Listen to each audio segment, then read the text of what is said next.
اللہ تعالیٰ نے ہم پر یہ فضل فرمایا ہے کہ ہمیں اللہ نے عظمتوں والے محبوب عطا فرمائے۔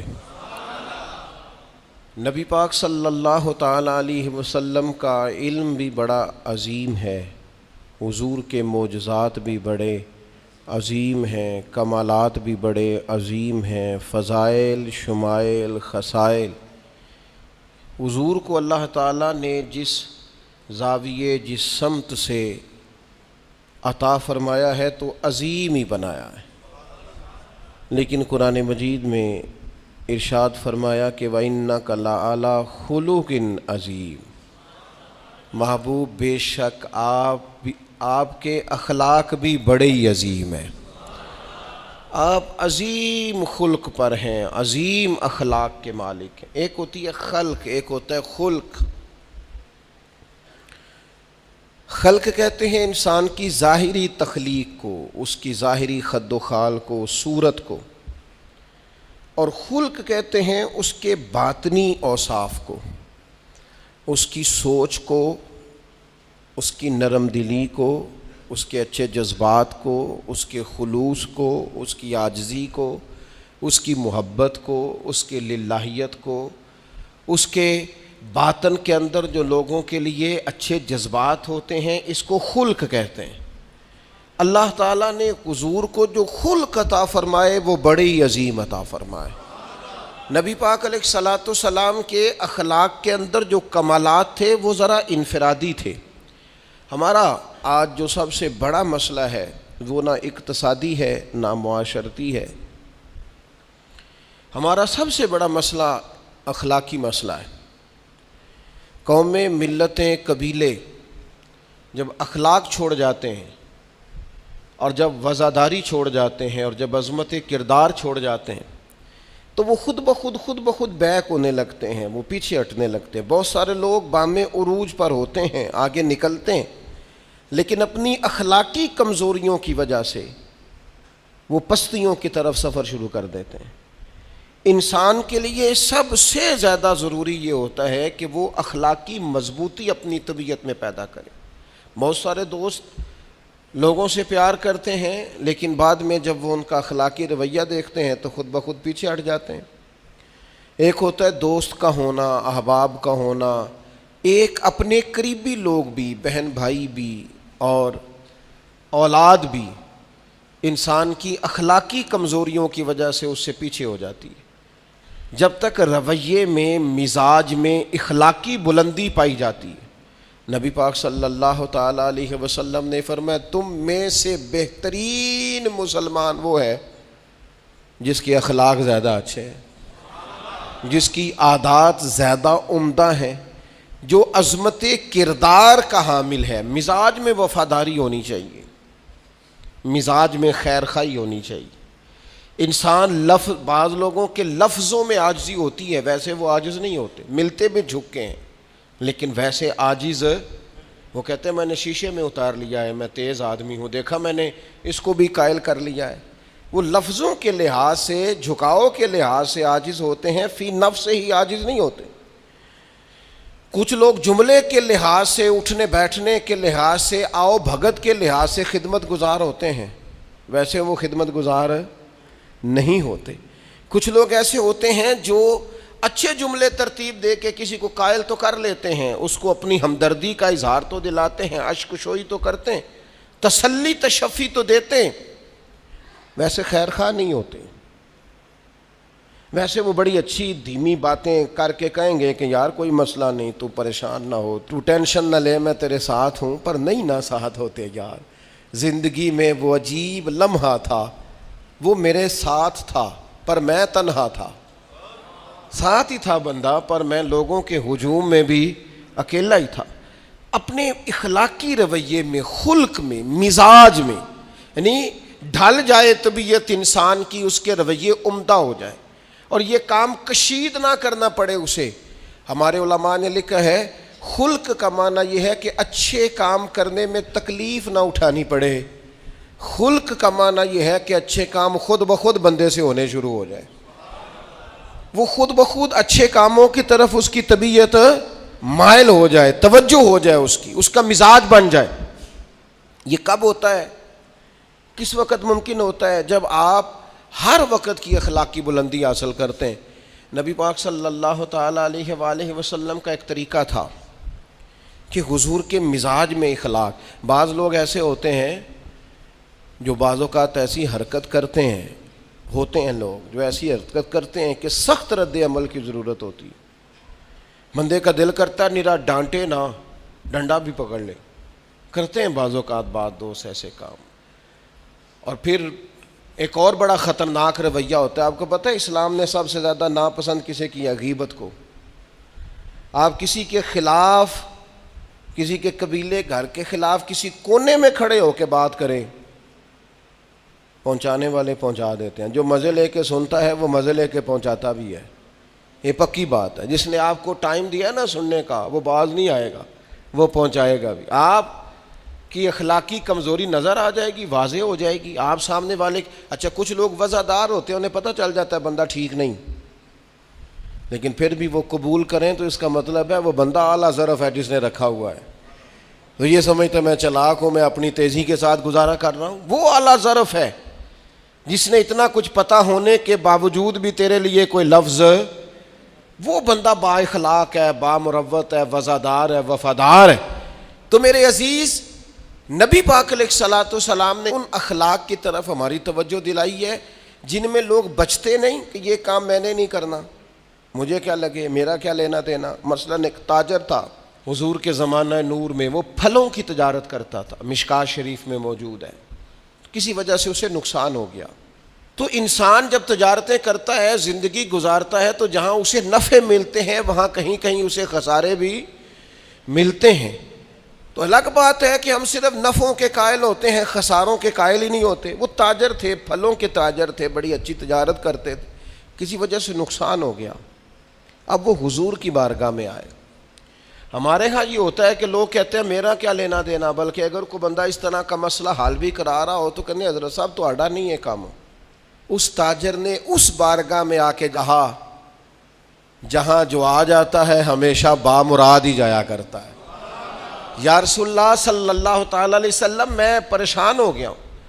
اور پہلے جب آدمی مالدار ہوتا ہے تو دائیں بائیں رش بھی ہوتا ہے، اور جب اس طرح کے حالات ہو جائیں تو وہ جو بڑے قریبی ہوتے ہیں وہ بھی کئی دفعہ ساتھ چھوڑ جاتے ہیں. ساری عمر ہی آٹا گد ہے تے لکھاں کیتے پیڑے، اب وقت آیا ہی تے محمد بخشا کوئی نہیں ہو بیٹھا نیڑے. لوگ نکل جاتے ہیں، کمزور پڑ گیا بندہ بیچارہ. حضور کی بارگاہ میں عرض گزار ہوا یا رسول اللہ تکلیف میں ہوں. تاجر تھا، پھلوں کی تجارت کرتا تھا اور مشکات میں موجود. نبی پاک علیہ السلام نے دعا بھی فرمائی، کرم نوازی بھی فرمائی، رحمت بھی فرمائی، عطائیں بھی فرمائی. لیکن حضور نے نا صحابہ سے فرمایا سارے مل کے اپنے بھائی کی مدد کرو. تھوڑے پیسے کسی نے دیے، تھوڑے کسی نے دیے، تھوڑے کسی نے دیے، مل کے. اور ایسے لوگوں سے جو لوگ بڑے اس کام کے لیے ہر وقت ذہنی طور پر تیار رہتے تھے، ان لوگوں سے کہا اس کے ساتھ چلو. لیکن اس کا قرضہ ابھی بھی جتنا چڑھ گیا تھا اتنے پیسے جمع نہیں ہوئے تھے. اللہ کرے میں آپ کو سمجھاؤں، یہ بھی اخلاقی بلندی والا کام ہے کہ کسی شخص کی کمزوری میں اسے اٹھانا، گرتے ہوئے کو سنبھالنا، پھسلنے والے کو سہارا دینا، بکھرنے والے کو بکھرنے سے بچا لینا، ٹوٹنے والے کو ٹوٹنے سے بچا لینا، پریشان ہو جانے والے کو سمیٹ لینا. اللہ کے پیارے رسول صلی اللہ تعالی علیہ وسلم نے فرمایا اپنے بھائی کی مدد کرو. لوگوں نے مدد کی، لیکن اس حد تک اس کے پاس پیسے نہ ہوئے جتنا اس کا قرضہ تھا. اب حضور نے ان لوگوں کو بلایا جن کے اس نے پیسے دینے تھے، اور پیسے دینے والوں سے کہا کہ اس کے پاس اتنے ہیں، اتنے لے لو، اور چلو تم بھی کچھ نیکی کرو، کچھ لے لو کچھ چھوڑ دو. یہ کون کرا رہا ہے؟ رحمت للعالمین نبی. اور ہمارا جب کوئی بندہ اس طرح الجھ جاتا ہے پھر تو وہ ساڑا لگتا ہی کچھ نہیں نا. اتنے دنوں تک نہ رشتہ داری ہوتی ہے، نہ دوستی ہوتی ہے، نہ تعلق. وہ تیری آنکھ ہو یا سنگ ملامت کی چبھن، کون پہنچا ہے میرے درد کی گہرائی تک. دور شہرت میں تو یاروں نے کیا یاد بہت، پر ساتھ آیا نہ کوئی کوچے رسوائی تک. جب حالات خراب ہوتے ہیں تو سب سے پہلا کام یہ ہوتا ہے میرا تعلق کوئی نہیں. اور جب ٹھیک ہوتے ہیں تو پھر بڑی لمبی رشتہ داری نکلتی ہے، ہو کہتے ہیں وہ بڑی دور کے میرے قریبی تعلقات ہیں، وہ بڑا دور کا رشتہ ہے اور میرا بڑا قریبی لین دین ہے. تو بڑی عمدگی سے لوگ بڑی دور شہرت میں تو یاروں نے کیا یاد بہت، پر ساتھ آیا نہ کوئی کوچائے رسوائی تک. جو عرض کرنے جا رہا ہوں اس پر آپ نے زیادہ غور کرنی ہے کہ اگر کوئی آدمی گر رہا ہو تو گرتی دیوار کو دھکا نہیں دینا، اسے سنبھالنا ہے. اس شخص کو وہ یار حالات ہو جاتے ہیں اوپر نیچے، انسان کمزور پڑ جاتے ہیں. راہ چلتے چلتے کئی دفعہ گاڑی کا صرف پیٹرول ہی ختم نہیں ہوتا، جو مفت میں پانی ملتا ہے کئی جگہوں پہ وہ بھی ختم ہو جاتا ہے، اور قریب قریب اس کی بھی کوئی شناخت نہیں ہوتی. کئی دفعہ صرف اور صرف پیٹرول کا مسئلہ ہی نہیں ہوتا، وہ جو 20 روپے میں ہوا ٹائر میں بھری جاتی ہے کئی جگہوں پہ وہ بھی نہیں ملتی. تو تسلی کے لیے اخلاقی رویہ یہ ہونا چاہیے کہ اگر کوئی بندہ کہیں کمزور پڑ رہا ہے، گر رہا ہے، تو اس کی اس کمزوری پر اسے تھاما جائے، اس کی حوصلہ افزائی کی جائے، تسلی دی جائے. لیکن ہمارا یہ ماحول نہیں ہوتا. میں اکثر کہتا ہوں دوستوں سے کہ جو آدمی اپنے گھر کی تیسری منزل شروع کرتا ہے نا، تیسرا لینٹر ڈالتا ہے، اسے سارے جا کے بھائیا کو کم ہو جاتے دسی بھائی ہونے کیوں دسنا ہے، مالدار آدمی ہے تیسرا لینٹر ڈال رہا ہے. لیکن وہ بیچارہ غریب آدمی جو بالے ڈال رہا ہے اور لکڑی کی چھت ڈال رہا ہے، وہ اگر کسی سے جا کے کہتا ہے نا تھوڑی امداد کرا دے میرا کام رک گیا، تو کہتے ہیں آپ نے پہلے بتانا تھا، اب تو نہیں نا، مطلب وہ تو بڑی پرانی بات تھی، وہ تو میں نے بانٹ دیا، رمضان میں بڑا کر دیا، فلانی جگہ بڑا. یہ لہجہ درست، یہ اخلاقی رویہ نہیں. درد دل اور چیز کا نام ہے، خیر خائی اور چیز کا نام ہے. وہ کسی نے کہا تھا کہ پلا کر گرانا تو سب کو آتا ہے، مزہ تو تب ہے کہ گرتوں کو تھام لے ساکی. کوئی گر رہا ہو اس کا بازو پکڑنا، اس میں مزہ ہے، اس میں لطافت ہے، اس میں حسن ہے. اور ایک دوسرا اخلاقی رویہ جس کی بہت زیادہ ضرورت ہے، جو ہمارے زیادہ ساتھ ہوتے ہیں نا، غلطیاں بھی انہوں نے ہی کرنی ہوتی ہیں. جو آپ کے ساتھ نہیں انہیں آپ کو معاف بھی نہیں کرنا پڑتا. معاف کسے کرنا پڑتا ہے؟ جو اپنے معاف کسے کرنا پڑتا ہے؟ اپنے خادم کو. اگر آپ آفیسر ہیں تو اپنے ملازم کو. معاف کسے کرنا پڑتا ہے؟ اپنے بہن بھائیوں کو، رشتہ داروں کو، اہل خانہ کو. معاف کسے کرنا پڑتا ہے؟ اپنے شاگردوں کو، ارادت مندوں کو، دوست احباب کو. اپنوں کو معاف کرنا ہوتا ہے. کسی کے ساتھ آپ کا کئی دفعہ دوست آ جاتے ہیں، میں عمرے پہ جا رہا ہوں، کوئی غلطی ہوئی تو معاف کر دینا، تو میں کہتا ہوں مجھ سے آپ کیا معافی مانگیں گے، آپ ادب سے مل کے چلے جاتے ہیں. جن کے ساتھ آپ کا اٹھنا بیٹھنا ہے ان سے معافی مانگیں. جو زیادہ قریب رہیں گے غلطیاں بھی تو وہی کریں گے نا، جو روز مانتے ہیں، کسی وقت سستی بھی دکھاتے ہیں. تو معاف تو کرنا ہوتا ہے اپنوں کو. ایک خاص بات کروں آپ سے، بیٹیوں کو معاف نہیں کرنا پڑتا، معاف بہو کو کرنا پڑتا ہے. کر کے تو دیکھو نا یار. ایک معیار ہے بیٹی کے لیے، وہ بیاہ کے کسی جگہ گئی ہے، اس کی شکایت آئی ہے، تو ہمارا جواب یہ ہے کہ ابھی بچی ہے، سیکھتے سیکھتے سیکھ جائے گی. یہ جواب بنائیں بہو کے لیے. اگر وہ غلطی کرے، اس کی ساس شکایت کرے، اس کا خامن شکایت کرے، تو یہ بہو کے لیے بولیں کہ ابھی بچی ہے، سیکھتے سیکھتے. یہ بہو کے لیے بات کریں کہ بچی ہے، سیکھتے سیکھتے. یہ بہو کے لیے ضرورت ہے اس کی. بیٹی کے لیے تو اس کی ضرورت، بیٹی غلطی کرے تو اس کے وکیل بن جاتے ہیں. ساری زندگی ساس سسر اپنی بیٹی کے وکیل رہتے ہیں اور اپنی بہو کے جج بنے رہتے ہیں. اس کے لیے فیصلے سناتے ہو، اس کی وکالت کرتے ہو. یہ بیٹی نہیں کسی کی، اس کے جج بن گئے ہو، اس کے حق میں فیصلوں کا اعلان ہے، اس کے لیے وکالتوں کا اعلان ہے. چھ معنی دارت. مسلمان کا یہ اخلاقی رویہ نہیں ہوتا. نبی پاک علیہ الصلوۃ والسلام نے ہمیں سبق دیا ہے، جو قریب رہنے والے ہیں انہیں ہی تو معاف کرنا ہے، دوسرے کو تو معاف کرنا ہی نہیں پڑتا. اپنوں کو ہی تو معافی کی ضرورت ہوتی ہے، چونکہ اپنوں نے ساتھ رہنا ہے. حضرت انس بن مالک رضی اللہ تعالیٰ عنہ یہ بڑے خوش نصیب خوش بخت انسان ہیں. کہتے ہیں میری اماں خود مجھے حضور کی بارگاہ میں چھوڑ گئی تھی کہ یا رسول اللہ یہ آپ کی خدمت کرے گا. کہتے ہیں میں نے 10 سال حضور کی نوکری کی ہے، نبی پاک نے کبھی اوف بھی نہیں کہا. بلکہ بخاری مسلم میں ایک انوکھی بات موجود ہے. فرماتے ہیں مجھے ایک دن حضور نے فرمایا جا یہ کام کر کے آ.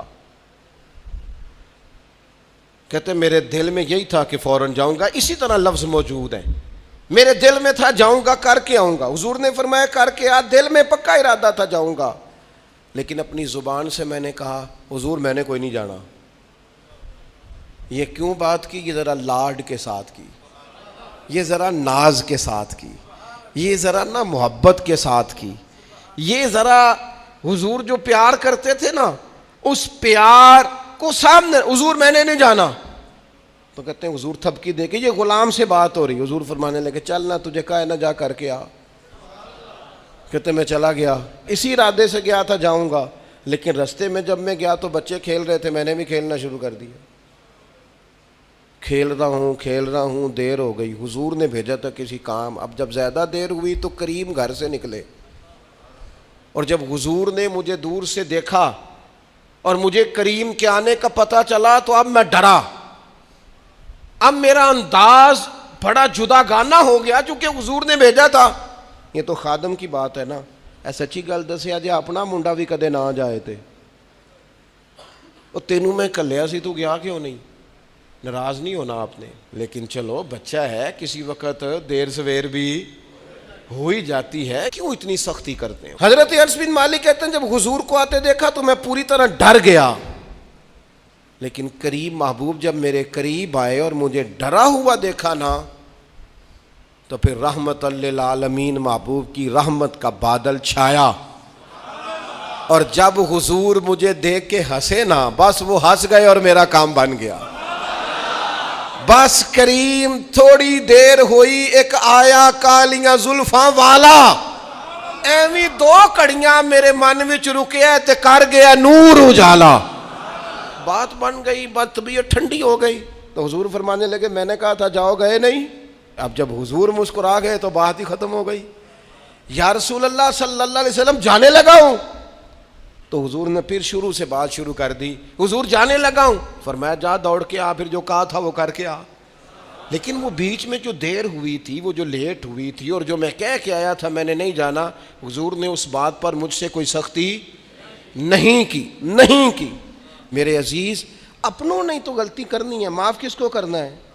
اپنوں کو. لیکن ہم نے باہر ساری دنیا کو معاف کر دیا ہے, اپنوں کو ہم معاف کرنے کو تیار نہیں.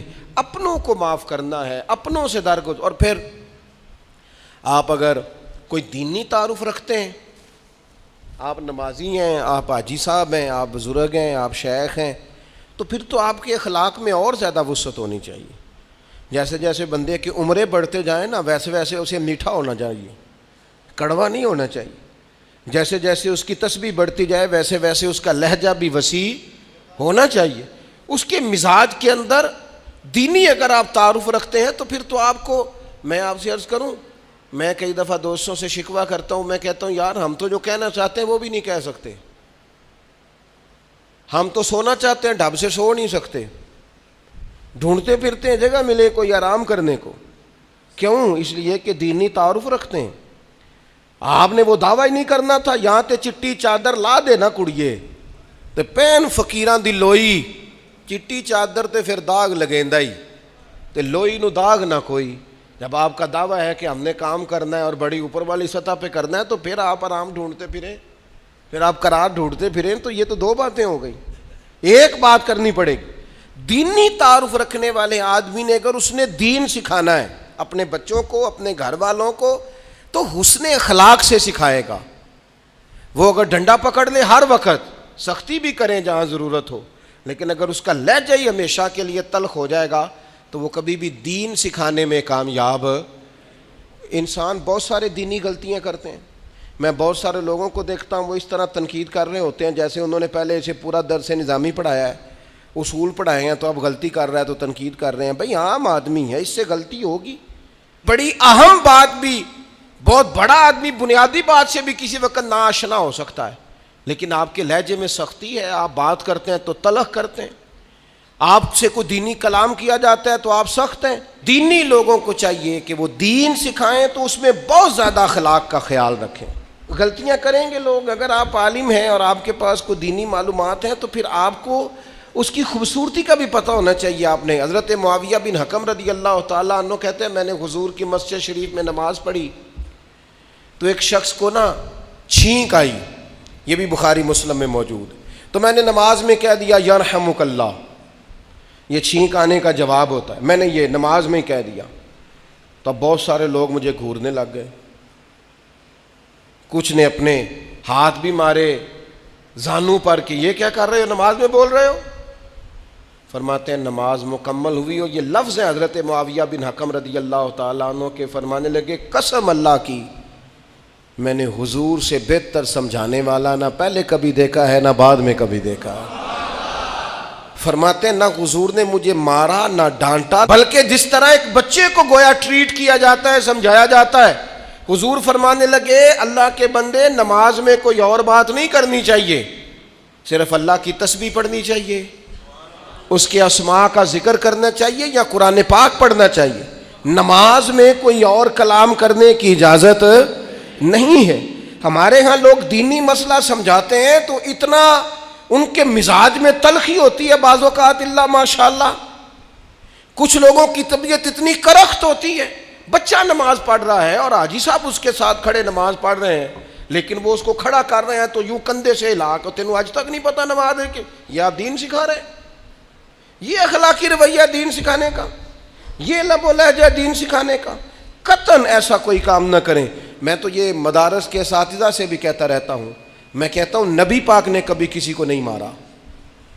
آپ بچوں کو ڈانٹیں, کریں کچھ, لیکن وہ رویہ آپ اختیار نہ کریں جس کی دین اجازت نہیں دیتا. تو اخلاقیات میں ان چیزوں کا ضرور خیال کریں. ایک روایت اور عرض کر دوں آپ کو. حضرت جابر بن عبداللہ رضی اللہ تعالیٰ عنہ فرماتے ہیں میرے والد احد میں شہید ہو گئے تھے, میرے ذمے بہنوں کا بوجھ بھی تھا اور قرضہ بھی تھا. اللہ کے محبوب علیہ السلام نا مختلف طریقوں سے مختلف انداز میں میرے اوپر کرم نوازیاں فرماتے. نوازنے کا طریقہ, آپ نہ کسی کو نوازیں بہانے سے. میں نے بعض بزرگوں کو دیکھا ہے کسی بچے کو ادارے میں خانقاہ میں کمزور دیکھتے, وہ سریلا بھی نہیں ہے, اسے کہتے چل پتر نعت سنا, وہ نعت سنا رہا ہے تو اسے نذرانہ دے رہے ہیں, چل بیٹے تلاوت سنا, چل تقریر سنا, کسی بھی طریقے سے اس کو تسلی ہو رہی. اور اس طرح کا رویہ نہ اپنایا جائے کہ وہ مانگنے والا بن جائے. یہ اخلاقی بلندی ہوتی ہے آپ کی کہ آپ کسی شخص کو بہانوں سے نوازیں. اس طرح کا ماحول نہ بنائیں کہ آپ اسے کہیں کہ چونکہ تو کمزور ہے, غریب ہے, فقیر ہے, لہذا تجھے دے رہا ہوں. حضرت جابر بن عبداللہ فرماتے ہیں, اور یہ بھی آپ کو مسلم شریف میں ملے گا, فرماتے ہیں کہ جنگ میں حضور کے ساتھ تھا, میرا اونٹ بڑا کمزور ہو گیا, بیمار ہو گیا, چل نہیں رہا تھا. حضور میرے قریب آئے اور پیچھے آ کے فرمانے لگے اسے بھگاتا کیوں نہیں. میں نے کہا حضور بیمار ہے, کیسے بھگاؤں. تو نبی پاک نے نا اونٹ کو ایک درہ لگایا اور گویا پیغمبر اعظم نے حکم دیا, نبی رحمت نے, نبی اکرم نے حکم دیا, فرمایا اونٹ بھاگتا کیوں نہیں. وہ جو سب سے پیچھے تھا وہ سب سے آگے نکل گیا. واہ کیا جود و کرم ہے شہ بطحا تیرا, اور نہیں سنتا ہی نہیں مانگنے والا تیرا. سرکار نے حکم دیا, وہ اونٹ سب سے آگے نکل گیا. اب حضور گھوڑا دوڑا کے آگے آئے اور فرمانے لگے جابر یہ اونٹ میرے ہاتھ بیچ نہیں دیتا. وہ بیمار تھا, حضور کے حکم سے بھاگا ہے, فرمایا بیچ نہیں دیتا. کہا نہیں یا رسول اللہ ویسے ہی رکھ لیں. فرمایا نہیں میں پیسے دوں گا. یا رسول اللہ آپ کا یہ ہے. فرمایا نہیں آپ قیمت بتائیں. حضور ٹھیک ہے اتنے کا اونٹ ہے, میں مدینہ طیبہ جا کے آپ کی خدمت میں پیش کر دوں گا. حضرت جابر ابن عبداللہ فرماتے ہیں حضور نے مجھ سے اونٹ خریدا. مدینہ طیبہ پہنچ کر نبی پاک صلی اللہ تعالی علیہ وسلم نے سیدنا بلال حبشی سے فرمایا جابر کو اونٹ کی قیمت بھی دے دو اور کچھ پیسے زیادہ بھی دے دو. فرماتے ہیں مجھے اونٹ کی قیمت بھی مل گئی, کچھ پیسے زیادہ بھی مل گئے, اور جب میں حضور کی بارگاہ میں حاضر ہوا اونٹ پیش کر کے اور قیمت لے کے جانے لگا تو حضور فرمانے لگے جابر جانا نہیں, قیمت بھی تیری ہے اونٹ بھی تیرا ہے. نبی پاک نے وہ اونٹ بھی تحفے میں مجھے واپس دے دیا. یہ اخلاقی رویے کی بلندی کہ کسی شخص کی غربت میں اسے نوازنا, لیکن اس طرح کا نوازنا کہ اسے محسوس نہ ہو کہ مجھے امداد دی جا رہی ہے. تو اپنے ان چند ایک اخلاقی رویوں پر ضرور توجہ کریں۔ ایک تو سب سے جس کو آپ دیکھیں کمزور ہو گیا ہے، گر رہا ہے، پریشان ہے، اس کا ضرور خیال کریں۔ لوگ بڑے بڑے تیز دوڑتے ہیں، کسی جگہ پھر گر بھی جاتے ہیں، گرتے ہوئوں کو سنبھالنے کی کوشش کریں۔ دوسری گزارش یہ کی ہے میرے عزیز، جو ہمارے قریبی لوگ ہیں انہیں تو ہم نے معاف کرنا ہے، اپنوں کو ہی تو ضرورت ہوتی ہے کہ درگزر کر کے اپنے ساتھ رکھا جائے، پیار کر کے اپنے قریب کیا جائے۔ اور تیسری گزارش یہ ہے کہ اگر آپ کسی کو دینی پیغام دینا چاہتے ہیں تو نہایت محبت کے ساتھ، نہایت خلوص کے ساتھ دینی مسئلہ آپ کسی کو بھی بتائیں تو اسے چھوٹا بچہ سمجھ کر آپ ڈیل کریں، شدت نہ اختیار کریں دین بتانے میں، وہ لہجہ اختیار نہ کریں جس لہجے میں محسوس ہو کہ آپ خود بااخلاق نہیں ہیں تو آپ کسی کو کیا سمجھائیں گے۔